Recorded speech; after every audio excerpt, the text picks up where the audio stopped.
好，来看看今天我给大伙带来的是2021年啊，没想到在2021年的年末又打出来一个《三国战记119》天王难度的秒20。虽然说云飞是秒20当中比较简单的一个组合啊，比如说啊云飞啊、云珠、云辽，这都是比较简单的。但是呢，天王难度啊就不一样了。天王难度呢，当然也没有那么难，主要还是看失误，因为天王难度呢对于人有压力，而且很多地方的小兵啊，或者说啊都不太一样，而且呢，包括咱们对吧，这个卖血的时候对吧，也是要注意的。就是这天王难度呢，跟正常的普通版啊肯定是不一样的。那之前也是解说过很多次，比如说天王的云雕、天王的关照，也是天王的云飞，也就跟现在是一样的，还有这个各种版本吧啊。到目前为止呢，天王的赵云和普通黄忠，天王的赵云和马超好像还没有出来，而这个云飞已经出来好几个了。但是毕竟是2021年这个11月份啊，现场新打出来的，所以这个极其不容易啊，而且是一对新人啊，一对新人啊。当然，其实谈不上新人吧，其实很多人都有技术啊，技术呢主要看稳不稳。打录像这种东西吧，咱说第一可以炸房，第二呢，咱们也可以这个什么呢？可以这个。啊，这个叫对吧？这个叫做持之以恒嘛。我慢慢来，我今天打不了，我一年我总出一个吧，是吧？操作者呢是来自于这个橘生、淮南、长歌，还有这个诸葛单打小磊这两个人啊，这个直接就是打出来这么一个天王云飞。天王难度呢也就这么回事啊。咱们现在呢，上一次我们一共解说了2次比赛，第一次比赛呢是分为这个云系和关系，他们的分数不一样。然后呢，玩的普通难度啊的第2次的比赛呢是用困难难度啊，这里面跟大家伙说一下，用普通难度是普通难度，用困难难度是困难难度。天王是天王，这是3个不一样的难度啊。但是困难难度呢也没有秒20的。最后呢，甚至出现了在准决赛的时候呢，出现了2个困难难度的分数一样，最后呢挑战天王难度的秒杀，来分出胜负啊。当然大家伙都了解，天王难度呢肯定那要比困难要比普通要是吧？要更有煞气一些，那不用多解释啊。在这个路子当中呢，其实都一样因为云飞啊，其实他们比较，我就为什么说比较简单呢？云飞这2个人呢，他是取其对吧长短。张飞有他的特别牛逼之处啊，张飞的追地呢，在这个基本上是除了张辽之外啊，就是张飞的追地就比较凶狠了。然后呢，张飞配合方面上呢，也可以各种补救。比如说张飞可以吃张灵剑用来补救这个某种失误，这也是非常好的啊。好，来看看第1关的 BOSS。刚才他们玩好像第1关的 BOSS 就出现了失误啊，就比较嘚儿，这点就特别赖啊。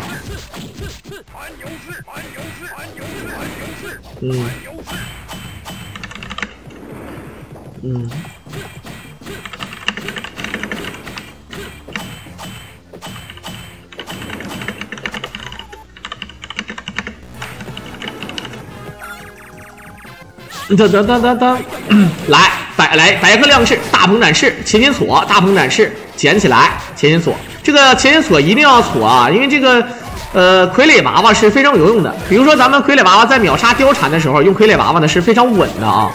好，张飞的追地没有给孙基任何的机会。这里面跟大家伙讲啊，因为暴气，好多人对这个连招啊就很有这个。他不懂，说这个连招不对啊，小狼。我小的时候2个人互连是连不上的，他为什么能连上？这里面跟大家说讲一下啊，这个暴气的人能接连招啊，就能接连招。也就是说呢，你没暴气，我暴气，你打的过程当中我能接，但是如果要是说我打的时候你就不能接，因为你没暴气啊，懂晓得吧啊？蜀国第1武将是谁？各种属性综合。第1武将的话，严格意义上来讲啊，对这个蜀汉从开始到最后贡献最大的人是谁？兄弟们，贡献最大的人是谁？只有2个人贡献最大，一个是关羽，一个是张飞。在这里啊，如果就《三国演义》里面来讲，我认为他俩是不相伯仲的。他俩五五开，关羽呢，无论说是对吧，这个关羽约3事儿，过5关斩6将，还是说这个对吧，这个镇守这个什么呢？镇守这个荆州城，最后呢，对吧，以身赴死。但是他最后死了，城池最后也是丢了呀。你虽然说水淹七军，威震华夏，逼得曹操要迁都，但是呢，最终还是，对吧？还是丢掉了啊，丢掉了，被东吴偷袭了，对吧？不讲武德，偷袭了。那这里面跟大家伙讲一个事儿啊，那就是说关羽是悲情英雄啊，很多人说张飞也是悲情英雄啊。张飞说白了，这是一个链儿啊，如果没有关羽的事儿，张飞可能也不会被范江张达给搞死。当然呢，他被搞死也是因为他对吧，性格决定他的命运，他性格就是这个逼样的，没办法。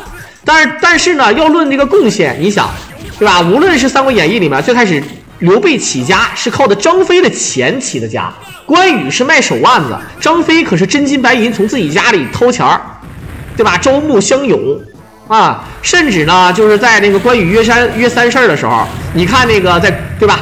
有这么一集叫《古城相会》。这一集里面咱们讲的啥？古城是啥？古城呢是一个小镇、小县城。这个小县城呢，这个最开始呢是有一个当官的，然后张飞呢因为看不惯这个当官的，他就把这个对吧，带着一帮手底下的收的这些对吧，这个小兵，就把这个县城给打下来了，啊，有点像李云龙攻打平安县城一样的感觉啊。当然呢，他就给打下来了，然后呢招募了4、5千人，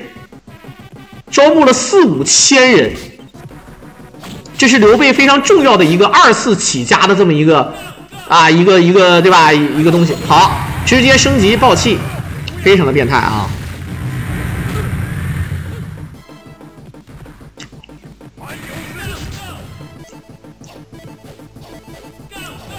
然后刚才有人说诸葛亮是武将，对呀，没毛病。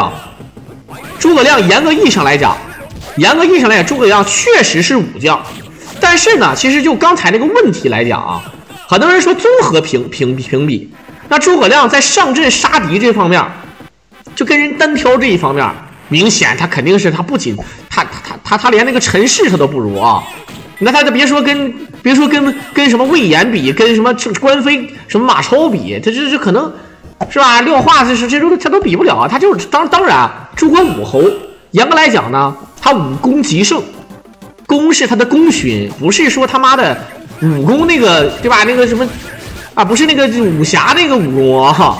但是呢，对吧？你综合评比，由于诸葛亮呢上阵跟人 PK 这方面太弱，所以说导致呢诸葛亮肯定是排在关飞之后啊。而且咱们说综合的话，对吧？诸葛亮呢在后期，对吧？应该算是中期啊，蜀汉刚建国的时期，那贡献大。但是呢，他死的也早。很多人说诸葛亮，我看诸葛亮死了之后，《三国演义》没多会儿就结束了。那你是看电影啊，看电视啊？那之后呢，对吧？诸葛亮之后还有什么，对吧？有蒋琬，有费祎，还有那个叫董允，是吧？然后之后呢，再往后，对吧？咱们说北伐还有姜维，对吧？还有这个啊，姜维还招了夏侯霸啊等等啊。当然也不能说是姜维招的，主要是夏侯霸跟刘禅他有亲戚啊。夏侯霸跟张飞他有亲戚啊，对吧？你这没招啊，这沾亲带故啊，是不是啊？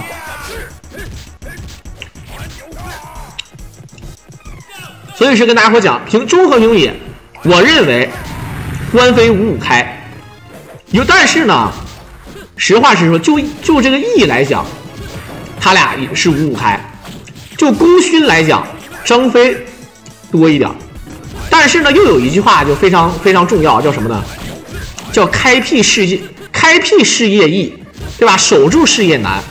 所以说关羽守荆州守了那么长时间，没有军师，主要还是没有军师啊，没有合格军师啊。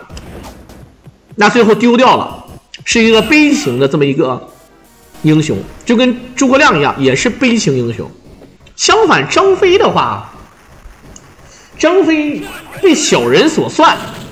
当然这也该啊，张飞也该，但是呢，咱们就，对吧？就是说哪个是好人，哪个是坏人，我们一定会说张飞是好人。为啥呢？咱们希望张飞能赢，希望刘备能赢。至少我看《三国演义》，我可能会这么理解啊。但是呢，张飞他也死，他也该啊，他这个性格，就是你要是范江张达，你怎么办是吧？啊，这个东西，你对吧？你当官也好，你掌权也好，你就是。你要要知道手底下干活的人，你为难他是没有意义的，是不是啊？对不对？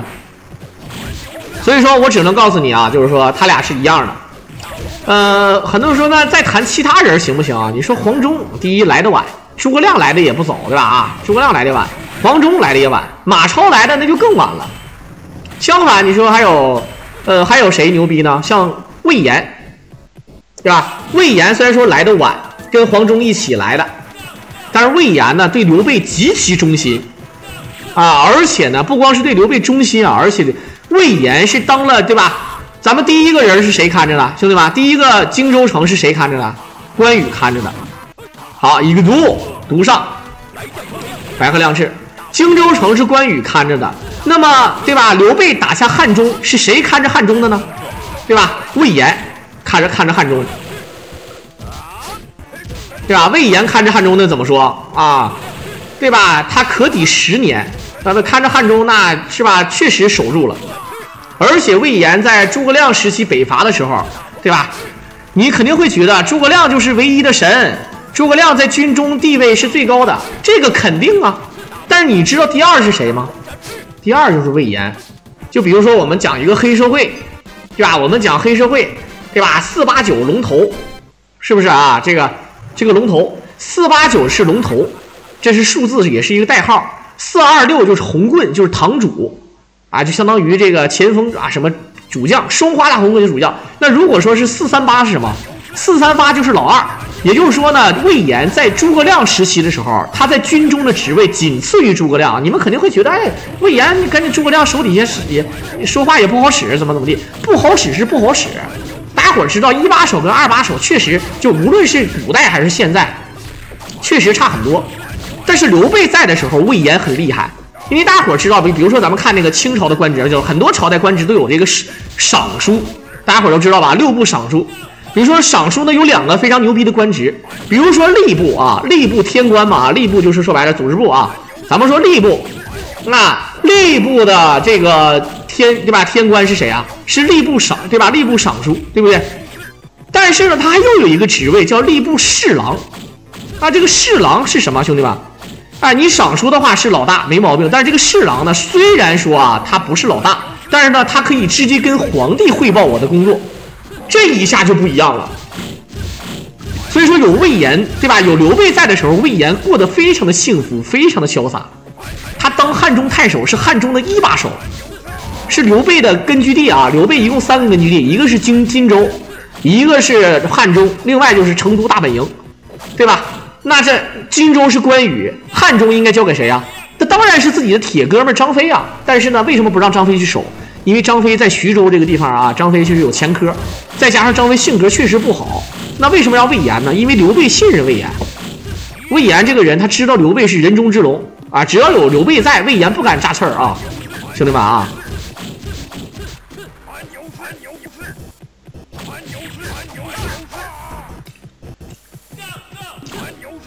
好，当然了，咱们在这里说啊，所以说功勋最高的关张。而且啊，我说的关张排名不分先后，我在这里不是踩这个关羽。很多人说小狼那肯定是关羽比张飞那啥，咱们按综合评比的话，第一2个人都有义气，2个人都是义气千秋。这个东西你不能说啊关羽义气对吧高义啊怎么样。但是我告诉你，关羽是高义，张飞就不高义了吗？啊，张飞也是一样啊，兄弟们啊，对吧？关羽的死是因为谁啊？因为刘备。因为刘备让他镇守荆州，刘备不想把荆州城还给孙权，最后呢导致孙权偷袭。那关羽是因为刘备，那对吧？那对吧？那张飞死是因为谁啊？因为关羽啊，对吧？因为要穿校服，对吧？穿那个披麻戴孝那个校服要去打仗，要报仇，结果对吧？结果心急了，上头了。让自己手底下人整死了。那刘备怎么死的？刘备怎么死的，兄弟们？刘备也是因为关羽死的呀。很多人说刘备虚伪假，但是刘备打东吴，无论说是啊什么情况啊，刘备自己他也知道自己应该说是，就是那个时候去跟东吴算账是不理智的，兄弟们是不理智的。但是刘备呢，依然选择去打东吴，不听这个诸葛啊，还有赵云的劝阻，去攻打曹丕。这个时候呢，你就想，所以说还逼出一个大魏吴王出来啊，对吧？就是这个就不一样。你往后看，你看三国就是说刘备虚伪的人嘛，我是真的就是。我就无论是正史还是演义啊，就说刘备虚伪的人，你可能他对别人是虚伪的，可能他对权力也是虚伪的，可能他对吧？这个诸葛亮是虚伪的，但是呢，对这个关张，我觉得是真是这个就是比亲兄弟还亲啊，这个就没说的了啊。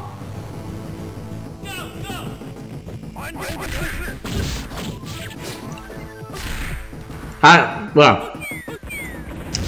有的时候是不能上头的。刘备其实还是有报仇的心的，兄弟们，啊，演义里面也有明确表示啊。当然，咱们也说演义，事实上是什么呢？就是刘备去打东吴这件事儿是有百害而无一利。就别说你能打下来，你战线拉得很长，你要知道江南是很大，江东是对吧？就是很大很大的。大伙知道吴越之地，对吧？这很大的，然后你去打。你战线拉得长，补给跟不上，然后这时候曹魏是吧？虽然说曹丕对吧开国新登，但是人曹丕虽然说比不了这个曹操，但人曹丕不弱啊。很多人都觉得好像除了曹操之外，曹操的儿子都不厉害。曹丕是很厉害的啊，曹睿也厉害。这个时期的时候，你说对吧？你本身就是曹魏的这个势力比较强大，你说你战线拉那么长，两个人在打着。你肯定会说一攻直接把东吴搞定，然后回身北上。你们知道打仗是打的什么呀，兄弟们？打仗打的是钱呀，对吧？打仗打的是钱呀，而且你是要讨伐还是要安抚民心，对吧？这时候北边突然横来一杠，你没法说啊，这东西没法说啊。所以说就是这个情况。刘备呢也确实是输了啊，输的也不冤。刘备其实很多人说刘备没有带牛逼人，刘备带着对吧？刘备带着黄忠，算牛逼了吧？结果黄忠死了，他带着马良也不行啊。很多人说马良还不行，马家五常，白眉最良，这马良很厉害，确实是啊，马良之才啊是很厉害的，这也是荆州的这非常厉害的人。但是呢，这就是说啊，有的人就可能有黑点啊，你就觉得这他妈的，那有他怎么还输了呢？那照这个说法呢，诸葛亮也输，诸葛亮没输过吗？输过不少吧。那司马懿也输过，啊，曹操输没输过？也输了嘛。没有人永远都是赢的，但是呢，关键战役输了，就对吧？就有可能就再见了啊，对不对？好，一个做，大鹏展翅，跳 A， 好。这双爆气的这个组合的路子啊，也是非常爽啊！好，注意力一挑起来，白鹤亮翅撩起来，大鹏展翅。其实这个伤害不够无所谓啊，怎么打都是能把伤害补回来。就是说有的时候白鹤亮翅打不了太多点，这确实很那个什么啊。其实北伐离胜利最近的一次呢，并不是说什么很多人说什么子午谷奇谋啊，这个那个。北伐离胜利最近的是什么呢？是大家伙知道啊，想当年不是说东吴占领了荆州，兄弟们，大家伙可能误会了。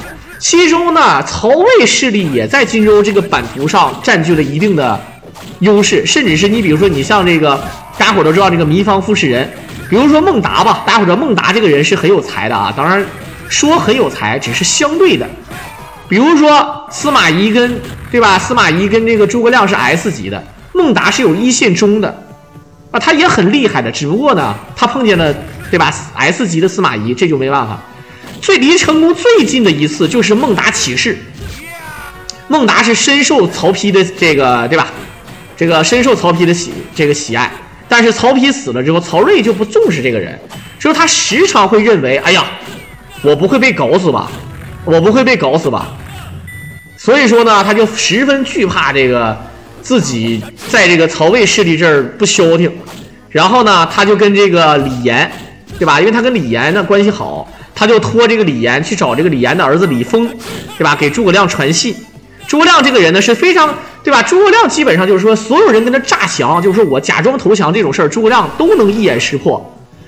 孟达一来输，他一看就知道孟达这事是玩真的，但是没办法，司马懿这个人太狠了。司马懿就相当于咱们玩拳皇的人啊，这个人他一定不是攻击力最强的，但他防守一定是最龟，而且龟到让你发指，你会觉得我跟他做对手是真鸡巴累啊，真鸡巴累。所以说输给司马懿不冤，但是想当年啊，对吧？诸葛亮用计这个对吧，废掉了这个司马懿的兵权，但是没想到这就是天命啊，这就是天命，对吧？这就是天命啊，没办法啊。司马包王，你们又黑我包啊！你们又黑我包，一天天的，逼逼来的啊。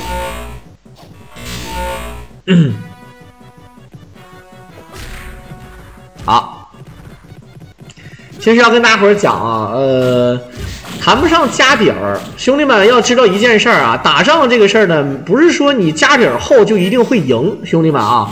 比如说袁绍，对吧？袁绍这个势力，你让袁绍去打这个曹操，无论从家底儿，还是从这个军事实力，还是从他的谋士团，还是从他的武将，你肯定会觉得武将其实他弱，但其实不弱啊。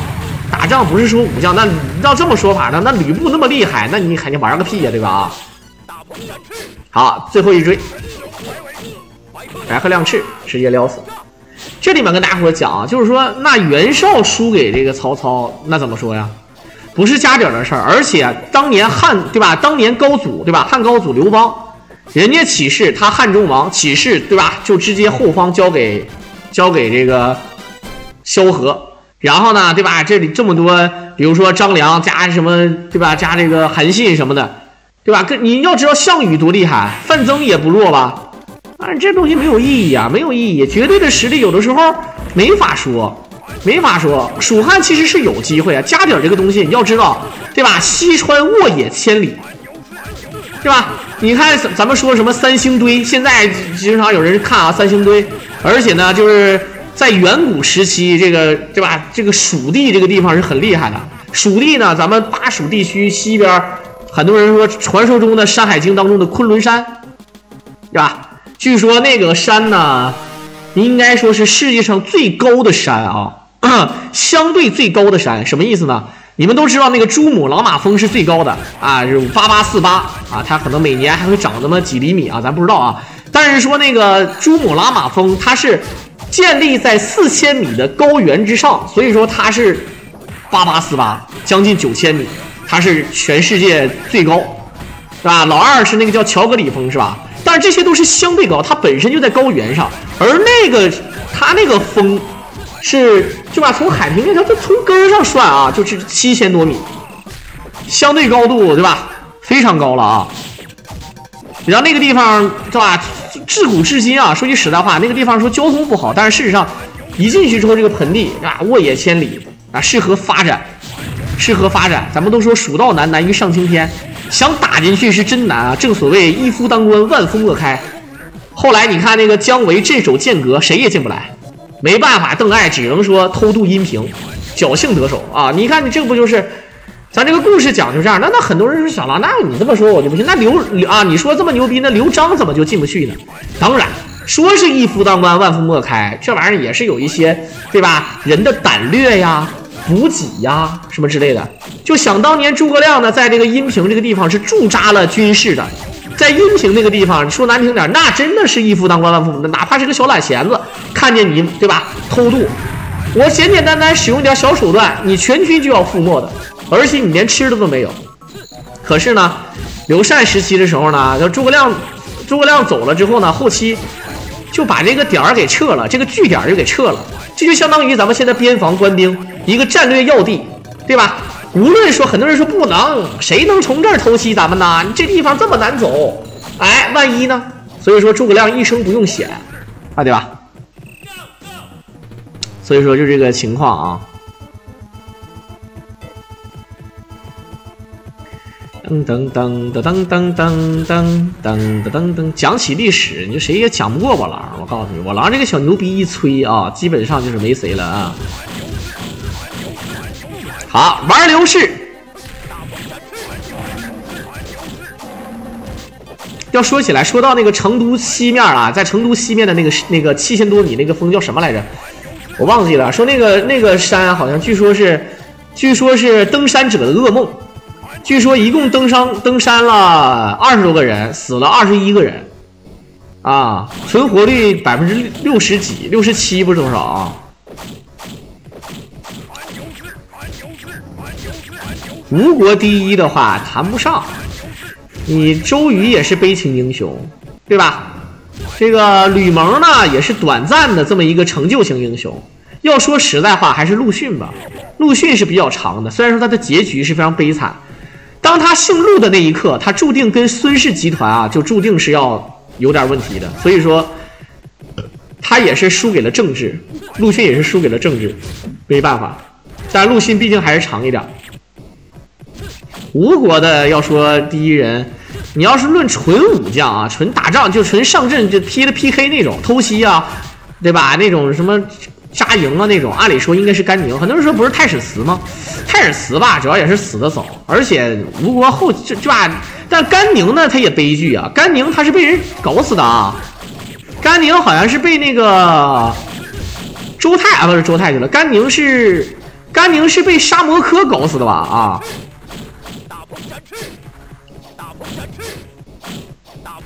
是不是直播？我不是直播啊，不是直播啊。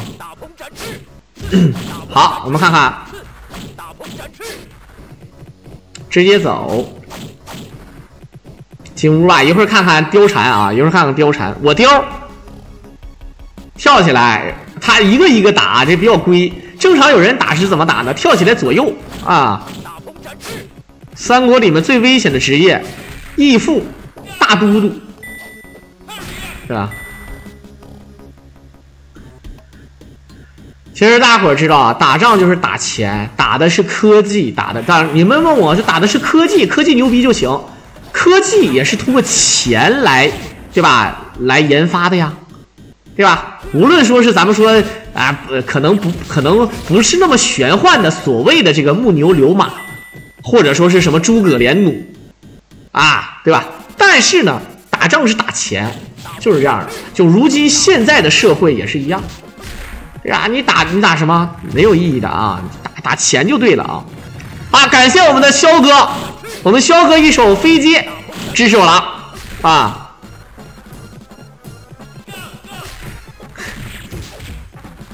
使者也是危险，对对对。其实古代的使者啊，古代的使者呢，其实是奔着必死而去的。就是你知道古代的使者就对吧？传令的使者，这种使者啊就是高危职业。你知道他政治特别正确，他如果他去了被这个对面搞死了，或者是残废了，你知道他的家人在整个这个他后方的势力，那就是如果说要有当官的，优选就是他的家人，比如说他儿子，比如说他弟弟啊，对吧？你哥哥呢就是当使者去了。然后不小心，对吧？就可能说因为这个对面可能不讲武德啊。好，你们这个家庭，对吧？汝妻子无养之，汝勿虑也啊，大概是这个意思啊。我怎么没理你？你问我是不是直播，我说不是，这真是啊。好，来看看这边雕，傀儡王定住，一个做。好，升级暴气，反身位升级大鹏，回身跳 A 大鹏倒过来倒转昆仑，白鹤亮翅啊！不打，我解说完这个就正好到点了啊！解说完这个就到点了啊！好，我们看看，那我就没看着，我搁这讲故事讲的可嗨了啊！这个估计还剩多少分钟？还剩40分钟啊，39分钟啊，不对，37分钟吧。但是呢，就完事儿了，正好到12点了啊。明天有全行比赛，然后大后天和大后天是斗鱼杯，都有9期比赛啊，都是大型的比赛了，兄弟们。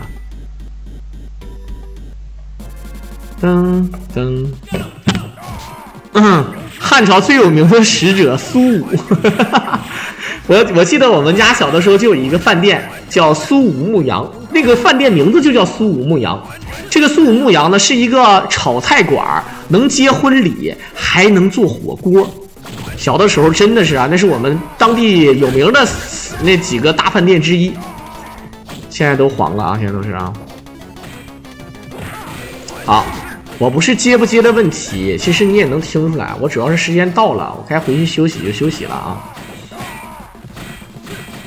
好，赵云吃黄石公那是小肥羊，那是小肥羊的故事啊，我请人吃小肥羊了，那是啊。啊，再见，拜拜啊！好，我们看看接下来，萌萌按理说是最难的。虽然说我们这个看录像啊，咱们都知道，哎，那肯定，那你既然都秒20了，那肯定是赢了。但是啊，你要知道啊，有多少个比赛现场啊，在萌萌这折的，老惨了啊，老惨了啊！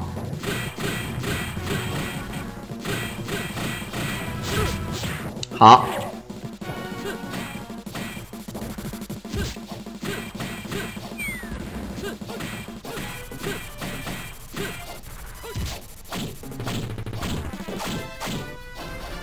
我们看看一个盾书把张飞调成无敌。小狼讲霍光，一般讲霍光的时候都把一霍光连起来念。这些故事吧，说白了啊，有的时候也并不是这样的。霍光的结局，很多人会觉得啊，好像怎么的啊，都挺好的。但是霍光的后代呢，啊，没法说了吧啊，没什么好讲。其实我跟你们讲啊。朝代的历史呢，我小的时候最讨厌的历史就是明史，我不知道为什么我那么讨厌明史，但是当我长大了之后，尤其是当我已经28、29岁的时候，我特别喜欢明史。啊，其实最嘚儿的历史呢是哪段历史呢？就是晋朝，晋朝就是所谓的三国之后的那个朝代啊，那个朝代是真的嘚儿啊。好的，飞轮暴气大鹏展翅，好急暴气。好，追地，后前手，好，再追地，前手，后前手，前手，啊，有这个9节杖啊，有9节杖，2个9节杖的路子啊。狼哥讲张角有什么好讲的啊？张角就是号称南华仙人给他的一本《太平要术》。你搁玄学来讲呢，可能这玩意儿他妈有点了不得啊，这玩意儿就是啊道家秘本似的啊。但是呢，这个太平要术呢，据后来人家说啊，它本身就是失传嘛。但是呢，据很多人说，就是一种科学呀，集合很多科学，比如说医学呀，啊，比如说怎么教你怎么那个用科技，用一些小技巧啊，造一些武器呀，啊，化学呀，就比如说怎么做一些东西。啊，还有怎么育人，怎么告诉你管理，怎么管理士兵，怎么对吧？怎么通过宗教的方式去催眠自己的手底下人什么之类的，可能是这么一种百科全书啊，号称是这样的。所以说呢，他有了这个书之后呢，再加上啊他兄弟几个，对吧？兄弟仨，然后呢这个招了一帮人，通过宗教的手段呢拉帮结伙，对吧？苍天已死，黄天当立。岁在甲子，天下大吉，没啥用啊。这种农民起义呢，说句实在话，农民起义这种成功几率不是很高，很多农民起义都是给人趟水的啊，无论是对吧，陈胜吴广还是什么的啊，都是趟水的啊。还有这个什么黄巢，是吧？你看那个宋江还搁那敢笑黄巢不丈夫嘛啊。张角金完事儿。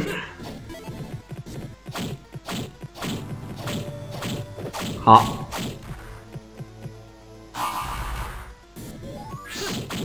朱祁镇其实我觉得他就是我不知道有没有人看过那什么《女医明妃传》啊，霍建华演的那个朱祁镇是吧？然后看起来好像朱祁镇挺牛逼的，然后那个对吧？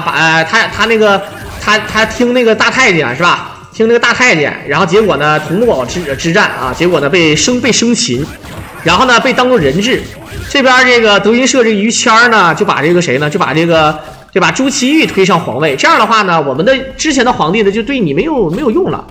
但是这个朱祁镇呢就有社交牛逼症，他就活下来了。结果呢跟人处的还不错，人家说那你干脆你回去，让你没有用，那你想家了回去吧。他给他放回来了，放回来之后呢，这朱祁钰呢，作为对吧这个代理皇帝，说白了其实就是皇帝，他就把这个朱祁镇给软禁起来。结果呢，这个后来又发动这个夺宫之变啊，就是说这个就把这个朱祁钰给推翻了。然后看起来好像这个朱祁镇好像是挺励志的，然后一上任的第一件事就清算，把这个于谦给整死了，对吧？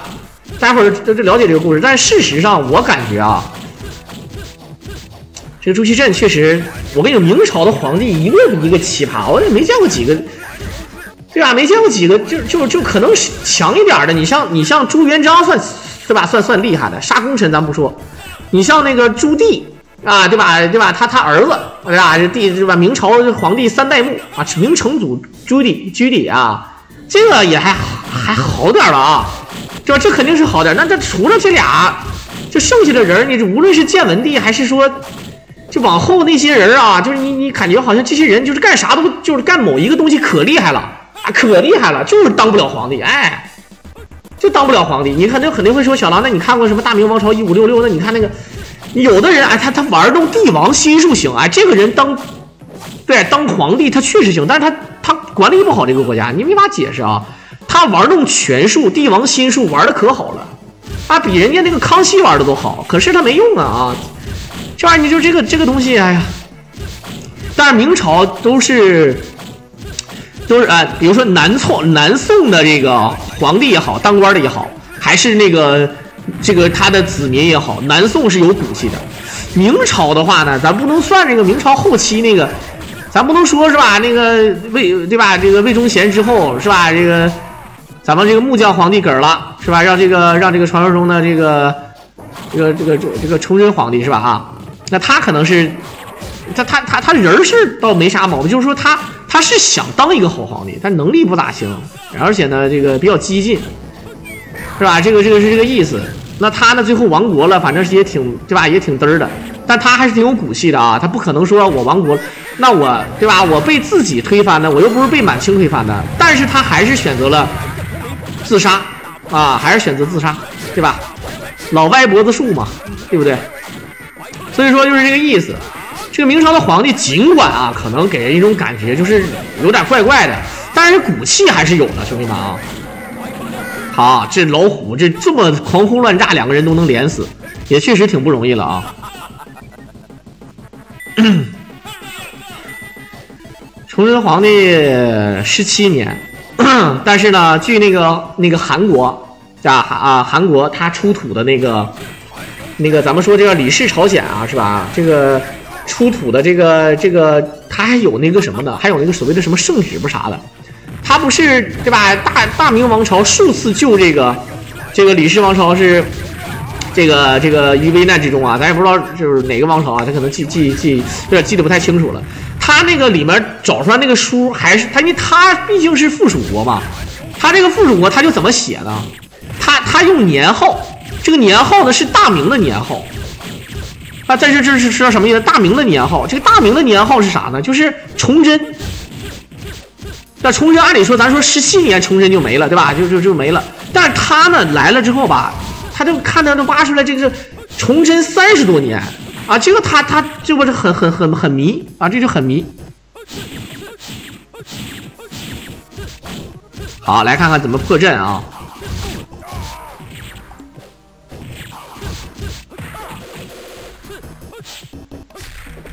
其实清朝的皇帝呢。倒也，其实如果说真说你是清朝皇帝，你无论说是最开始是对吧？后金，咱不能说是清朝，这努尔哈赤毕竟是后金嘛。皇太极他也对吧？也就那么回事啊。然后再就是那个福临，那对吧？这个是吧？很多人说爱江山更爱美人，也有人说他就是病死了啊怎么样的。啊，无论怎么样吧，啊，无论什么董鄂妃啥的，反正总之呢，这也就是一个过场。如果你算那个谁也行，你算这个对吧？摄政王多尔衮啊也行，毕竟是当时的这个权力最高的人嘛，对吧？然后他再从康熙到雍正，是吧？这皇帝作为皇帝来讲，确实没毛病啊。那乾隆的话，前期也还不错啊。到后来这些皇帝也都还行，就是他就像你说的，可能他实力不行，但他不是不想当一个好皇帝，大伙儿能理解了啊？就无论说是这个之后啊，你像这个嘉庆皇帝，到后面什么又什么道光，又咸丰，对吧？又咸丰之后，你就对吧？这个咱就不说是那个，咱就不说是西太后慈禧的事儿了，咱就说再往后，按照名义上来讲，对吧？应该说是那个，年少而亡，据说是得了这个。啊，花柳病，对吧？据说啊，这玩意儿咱也不敢说，咱也不敢确认。然后呢，是，对吧？是这个光绪。那光绪呢，傀儡了，后来傀儡了啊。然后再就是，那就跟傀儡没有关系的关系了啊。那后来宣统皇帝那就更不用说了啊。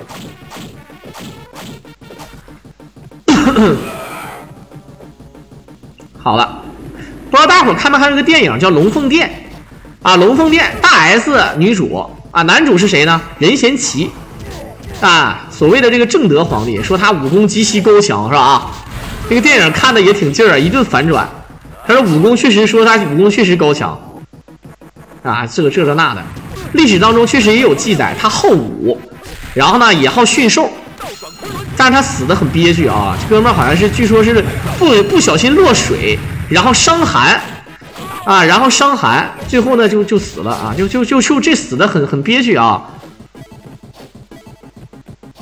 花柳病是什么意思？是性病的一种啊，是性病的一种。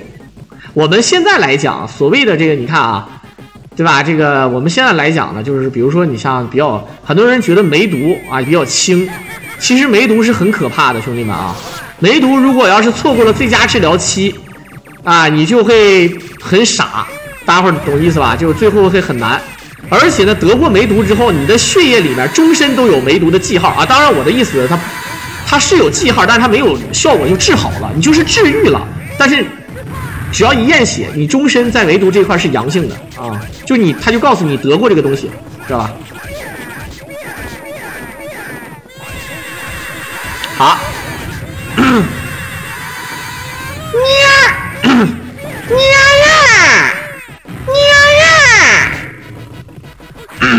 好，刚才我们鬼哥一手办卡啊，还有那看星星佬啊，也是办卡，我都没看到啊 ，sorry。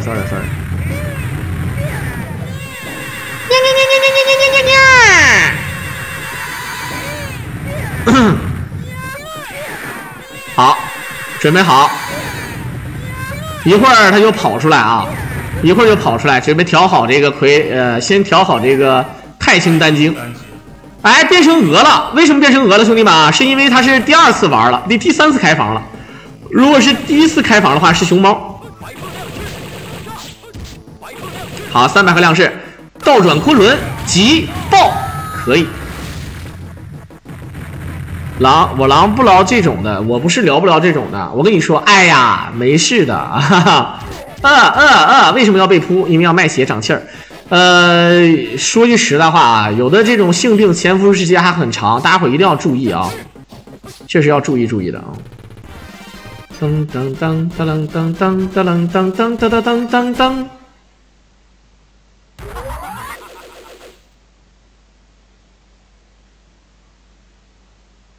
今晚做梦就决定梦我了，梦狼是吗？直接起了一个梦狼。那你是梦姑是吗？那《天龙八部》里面那个虚竹和梦姑梦狼啊，我就是梦狼是吧？你像那个谁，那个赵灵儿就是梦蛇啊，咔变身变成一个蛇，然后咔就能力加强。我是梦狼啊，虚竹，还差9个人头啊，还差9个1毛钱小人头，兄弟们，今天晚上过个5星吧，还剩20来分钟了。对吧？一人充1毛钱啊，1毛钱你买不了吃亏，1毛钱你也买不了上当，真正的实现了物超所值，是不是？还有谁这个4星到5星之后没送过的啊？你就送一个1毛钱啊，支持我狼一下，对吧？好不容易到5星也确实是啊，一个星期连续2次到5星也真不容易了啊。断狼是人家断狼，梦狼是人家那个虚竹跟那个李秋水，不是那个谁那个不是对吧？那个西夏那个什么西夏皇宫里的那个公举啊，玩优势，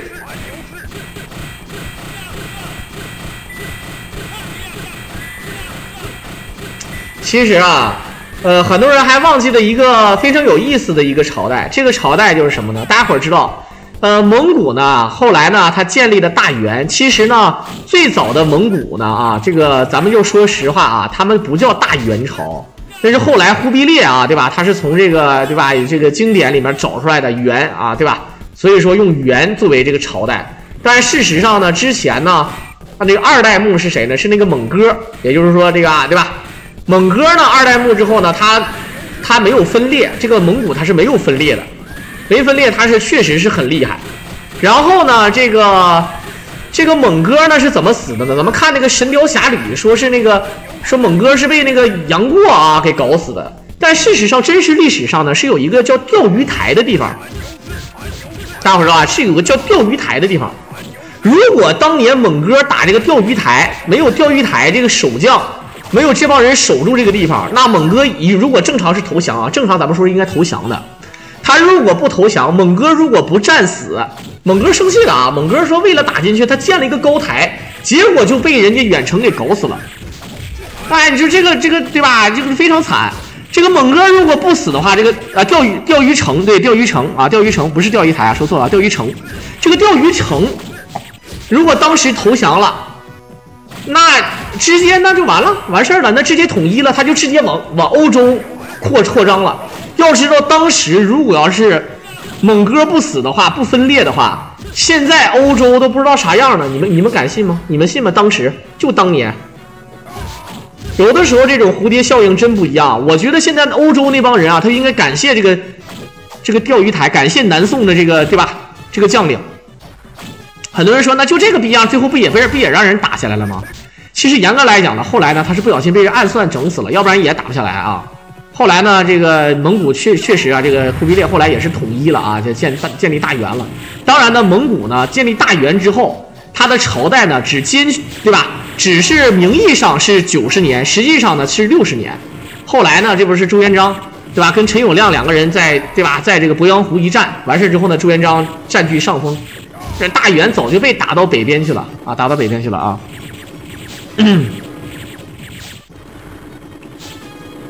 当时欧洲人什么叫怕蒙古人呐？那是怕到不行了。事实上是这样的，就是蒙古呢是有2个地方没有征服。我们说的不是后来的大元啊，我们说的不是后来那个了，就是他2个地方是征服不了。一个是靠天，他一直想打去日本，他一直想去打到野马台，啊，他就想打到那儿，他就是去不了。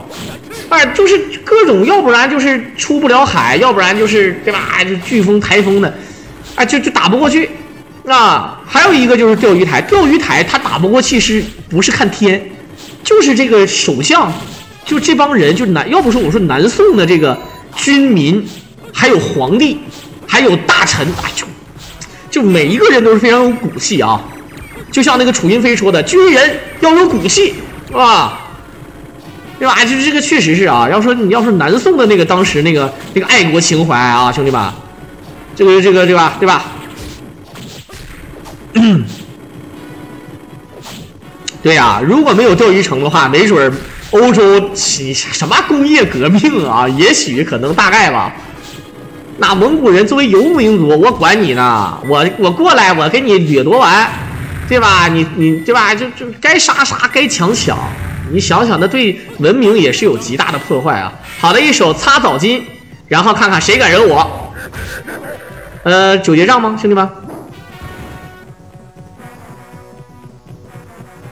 就是我觉得当时那个蒙哥也是犟，那个钓鱼台说白了啊，你就哪怕你就是纠结，你派一员自己信得过的大将，对吧？打持久战，你是绕不过去无所谓啊，别着急呀，对吧？你作为一个整个国家的一把手扛把子，然后你亲自上战场跟人耗，然后让人整死了啊！你说你这我操他妈真是一个揍！好，升级暴气，追力挑起来，追力挑起来，好，追力一个神龙直接干死了啊！他就是直接给人整死了。不知道吧？其实围住当时他当时真围了，他围住钓鱼城了。围住钓鱼城之后呢，他就开始往里，就是开始发那个什么，要不就招降，要不就威胁，对吧？你们没有粮食了怎么整？然后呢，人家城里面就往外边扔粮食，就是告诉你我这有的是吃的，啊，我早料到有这么一天，我里面可以种地，我这帮人我就有的吃，你想饿死我们没门儿，没门儿！我告诉你，这个他气人，你知道吧？这个钓鱼城。钓鱼城这个守将是真把这个猛哥气炸了，就咱就说，你比如说现在，假如说啊，一个美国总统，他按理说应该派一个5星上将啊，詹姆斯下士去，对吧？对吧？准备派这个人去打，比如说他去打一个地方，结果呢，这个地方打也打不下来，给这个美国总统气的，他自己去了，去完之后呢，对吧？他就想看看里面什么样，这里面这帮人那么牛逼呢，他就搭了一个高台，他爬上去之后呢，被人咔一个弹弓打死了，打脑门是打太阳穴上，美国总统直接被打死了，啊，就这么寸，哎，就这么寸，你这玩意儿，你这咋整？你说啊？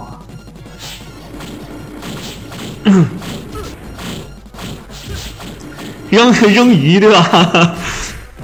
其实这个好多名字也记不住。你像我现在跟你们这么讲这个故事吧，其实呢，第一呢，我业务还是不过关。但是为啥不过关呢？其实你们肯定会说了，哎，像什么高晓松啊、矮大紧呐，什么那些讲历史的老师啊，或者说是什么的。第一，人家术业有专攻啊；第二呢，还是要备课的。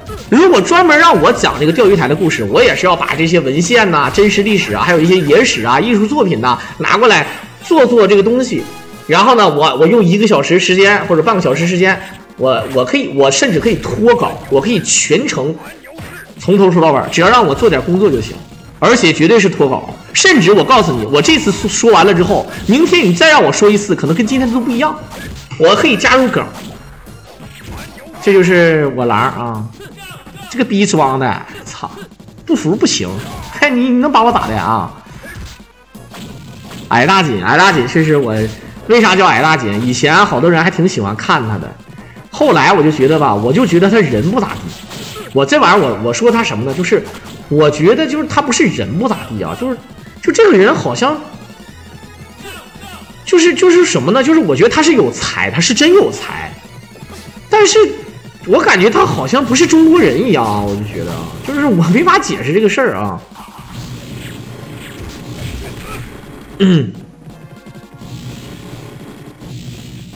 好，来看看霍霍一个9节杖，直接进屋了，这样的话没有小兵。追地挑起来，一堆挑起来，一根大步，好，再追地挑起来，追地直接跑，哎，就是玩儿。人家是美国人呢，你这么一说，是啊。美国人都没招了啊，那你就别对吧？你这他矮大紧，他好像是那个啥，他矮大紧是那个阿里文娱的那个艺名，阿里就愿意搞这个啊，就阿里就愿意给一个人，比如说你是这里的员工，你要给自己起一个艺名，比如说那个杰克马云，他是叫什么？马云他应该是叫什么来着？他叫那个。教那个独孤九剑那个叫什么风清扬啊，对吧？是吧？他有这个名字是不是？然后我那个哥们儿就在阿里，我那个哥们儿他叫云飞长啊，他叫云飞长。那高晓松就叫矮大紧，这阿里文娱也揽闲子了啊。我这么跟大伙说吧，想当年阿里没有收优酷的时候，在那个年代，我狼一个月能赚12000、15000，少说也能赚个8、9千。那是2014年左右的时候，2013、2014，我真能赚那些钱。后来阿里收了这个优酷之后，我瞬间从12000平均下来12000一个月，变到了3、4千一个月。现在我在那个优酷上，大概一个月能赚个100、200吧。所以说，那这就是时代了啊，这就是时代了啊。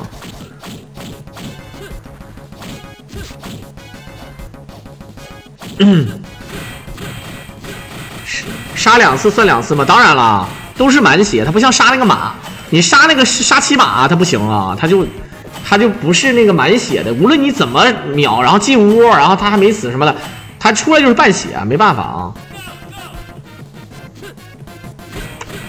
噔噔噔噔，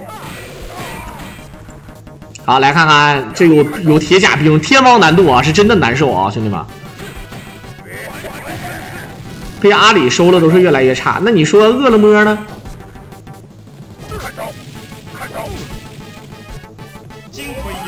好，这赶紧补血。好，一个度，哎操！啊，你看天王难度这个伤害啊，一个度，好，飞轮起手，哪吒啊，双爆，反爆，大鹏，好，跳 A， 大鹏展翅，回身血杀，追地一挑。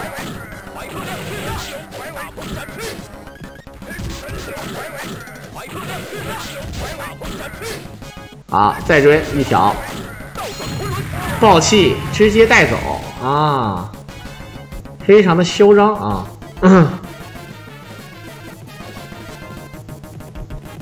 当当当当当，3000分，该减也得减，其实没啥意义了啊！当当当当当当当，你是个山屯子。好。这个看看三国归一统，一统啊，一统江湖。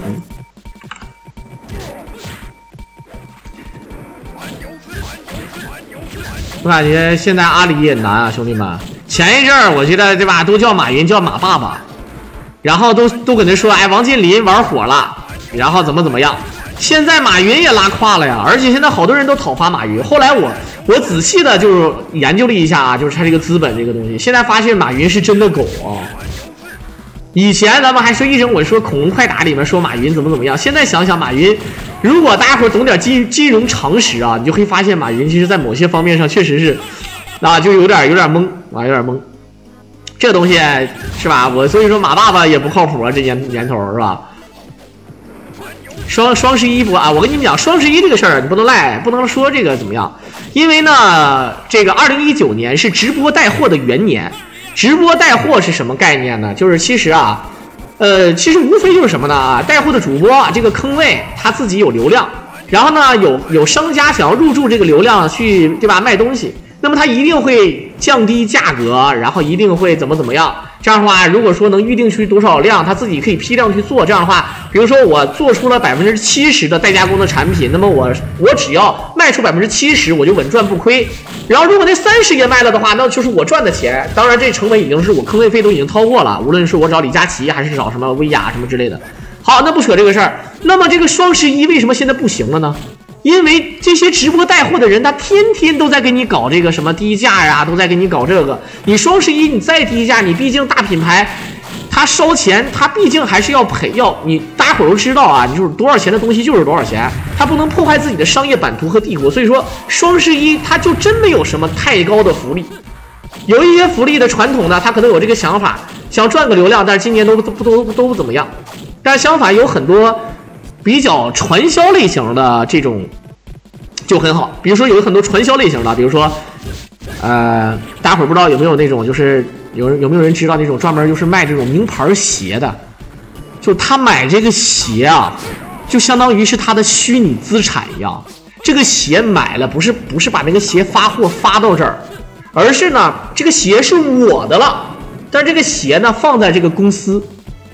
然后呢，等有一天这个鞋不是绝版了吗？这个鞋升值了，比如说我1万块钱买的这个鞋，我17000卖，我赚7000，我不知道大家伙能不能理解我说这个意思。这种，哎，在双11还好啊，但是能晓得吧？能晓得吧？现在啊，要不就加价呢？再号称降价。要不然就给你整一些莫名其妙的游戏，比如什么喵喵糖啊，那拼多多就更不用说了。我至今为止啊，还有人在给我发拼多多，让我帮他免费砍，让我帮他就前一阵有什么800块钱红包，就那玩意儿，你用腚沟想，你用脚趾盖想，说句实话啊，那真是他妈套路套路他妈给套路开门，套路到家了，真的。那玩意儿那是先是90对吧？先是799块9毛9，还差1分钱，然后再他妈的对吧？这个什么，再是那个什么金币，然后金币完了之后再幸运值，幸运值之后再提现宝典，你来吧你就啊！对吧？你拼多多这种事儿，就是他玩个鬼喽。说白了啊，像有一些什么名牌产品啊，比如说一些大伙儿价格比较透明的东西，比如说吧，咱们说有在网上卖呀啤酒的，卖青岛啤酒啊，卖什么啊什么百事可乐啊这种明码标价的，但是他做活动，这个东西比如说我们一算啊，现场我3块钱买一瓶，但是哎我在他那儿他妈的这个双11我发1箱，这1箱我核算一下不到1块钱一瓶，800多一瓶，这买不买？啊，日期还保证是好的，严格意义上来讲，那确实是这个是可以买的，对吧？好的，一个毒标，直接爆，它是先爆气，再升级，再白干酒，爆升爆啊，应该说是这么个意思的啊。好，何时给剃头了？是给谁剃头了啊？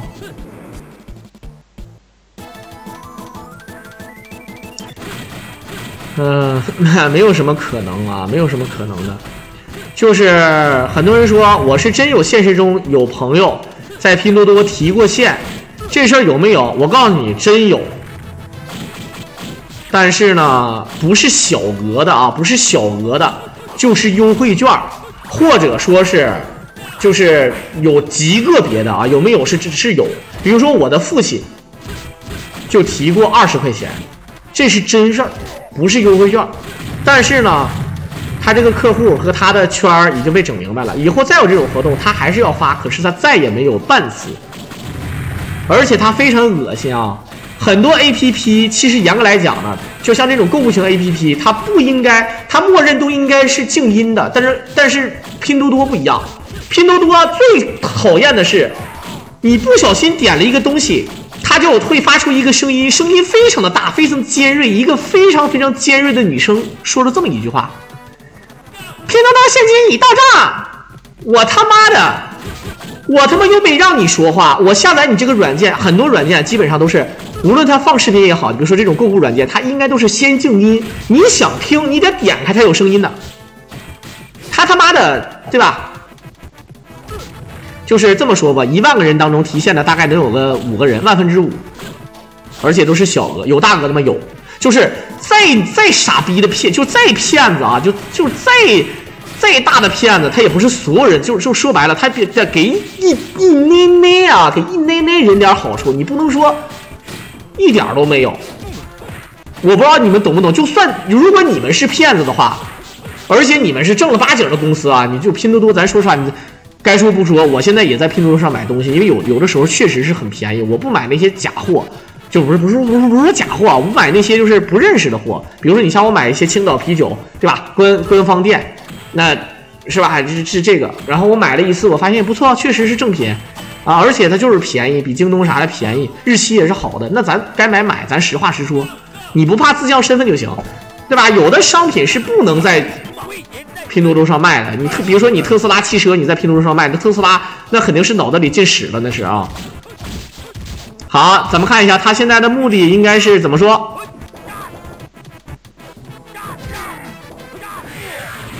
好，连续的飞轮，双飞，哪吒滚了，又是双爆啊，爆气反爆，大鹏展翅。这看兵啊，这看兵要小心，我跟你说，一定要看好兵。哎，2个毒挑起来。白鹤亮翅，一个毒，再一个毒，求稳，可以，再来2个毒，直接神龙背，哎，一个毒，追猎，我操！好，直接倒转了，不扯了，反正也不差这点气儿，一会儿给一个不狂酒的啊。他就是利用人性的弱点，任用人性的贪婪。还有一种事儿呢，叫做什么呢？叫做很多人是没法做到及时止损的。兄弟们知道什么意思吧？就好比你联系了一个妹子，这个妹子呢对你非常的冷淡，但是她偶尔呢还是要绿茶你一下。你约她呢，她偶尔是会跟你出来的，对吧？但是呢，你要发红包，你要对吧？最起码你要请吃饭。你有的时候你连宾馆都开好了，但是人家就是不跟你去，你跟他整，你还怕他生气，但是呢，你又觉得那我放弃你吧，但是他突然又给你点回暖回春，但事实上呢，这时候你就落入了一个圈套，什么呢？就叫做你看我都花了这么多钱了，我又请你吃了好几顿饭了，我又给你红包，又给你买点礼物，那我要是再得不到你不给你处对象，那我是不是亏了？越这个想法，人家越卡你，对吧？越卡你，到时候呢你放弃不了了。对吧？就好比呢，咱们去电影院看一个电影，那么你去看电影，你花了30块钱买了一张票，但是你看了15分钟，你就骂了一句话：“他妈的什么鸡巴玩意儿啊！”这个时候应该怎么做呀？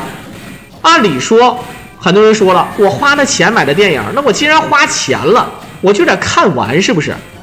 对吧？要不然我不白花钱了吗？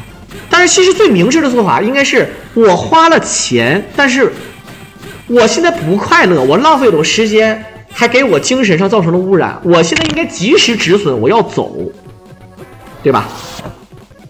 就是这个意思啊。好，一顿点。好，就是你们说我刚才跟大伙说追女孩也是，还有一些人呢就是骗子，比如说呢，有的人被骗子骗了200块钱，他为什么会信？又给汇了几千块钱，最后汇了几万块钱，因为他觉得我这个钱给了，我不亏了吗？但是万一是真的，我对吧？我是吧？就是他就是人，第一也是贪，他不是傻，其实他就是贪。人在这种贪婪面前就会一下变得很傻，就会没有分辨能力啊。骗子这个也是，还有就是像什么赌博，有的人说啊，我就要搞回来，我这次输500，我下次我赢500，我就回本了，是吧？啊，但是这种事儿你懂的啊。好，又是双爆，这个路子非常适合。这回的爆气可不是那个爆了啊，是用那个杜康酒去爆气了。好，卡兵的话应该没有问题。好，再追地，神龙摆尾。好，这个3+2啊，这就是。来看看张飞，就是唰啊！隐身一，余孽，这是天王难度的兄弟们啊，这点也确实是不容易的。3、4、5、6、7、8，好，有张灵剑，兄弟们。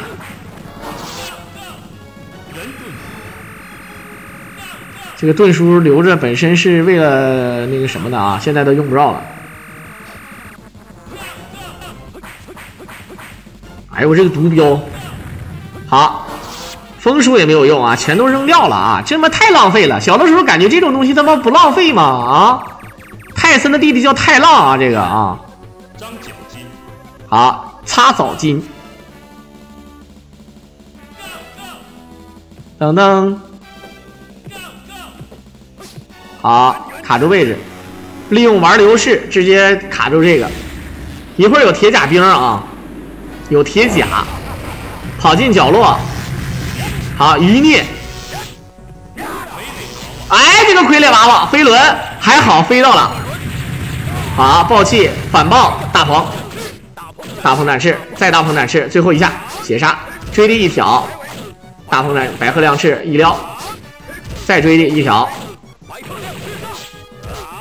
好，再跟正剑2、3、4，抓，可以再点。其实啊，这样的话直接秒掉，没有招安状秒啊。其实招安状，那你打左慈你没办法，对不对啊？好 ，OK， 最后呢也是感谢这2位高手，来自于我们的橘生淮南长歌以及我们的小磊啊，给大家伙表演的这么一个天王难度119的秒20云飞。非常的稳啊，有一次也是有点小失误，但是补救的非常及时。在片尾的最后呢，也是感谢大家的收听。如果大家伙喜欢我狼解说，可以点击屏幕上的关注和订阅来支持我狼。我们就下期再见吧。